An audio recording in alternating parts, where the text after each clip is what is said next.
নমস্কার বন্ধুরা, লিলিমা রান্নাঘরে সবাইকে স্বাগত। আজকের বানাবো ঝিঙে দিয়ে মাছের ডিমের তরকারি। আপনারা দেখতে থাকুন আমি কিভাবে বানাই। আর আমার চ্যানেলটা যারা এখন সাবস্ক্রাইবার করুনি, প্লিজ সাবস্ক্রাইবার করে লাইক করে আমার পাশে থাকুন। এই যে কড়াইতে সাদা তেল দিয়েছি তেজপাতা আর 5 ফোঁটন দিয়ে, আর ওইদিকে মাছের ডিমটা নুন হলুদ গুঁড়ো লঙ্কা মিশিয়ে রেখেছি। তেলের মধ্যে কাঁচা লঙ্কা দিয়ে দিলাম।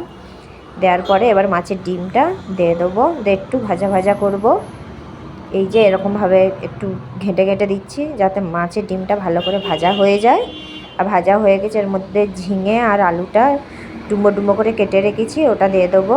আর দেবো মটরশুঁটি টমেটোটা দিয়ে এবারে হলুদ গুঁড়ো আর দিচ্ছি নুন, লঙ্কার গুঁড়ো, ধনে পাউডার দিয়ে এটা ভালো করে নাড়তে হবে।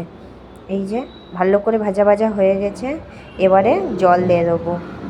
জলটা যেরকম ঝোল খাবে সেই হিসাবে, এটা কিন্তু ঝোল হবে না, এটা মাখা মাখা তরকারি হবে। এই যে মাখা মাখা তরকারি হয়ে গেছে, গরম ভাতে পরিবেশন করুন বা রুটির সাথে।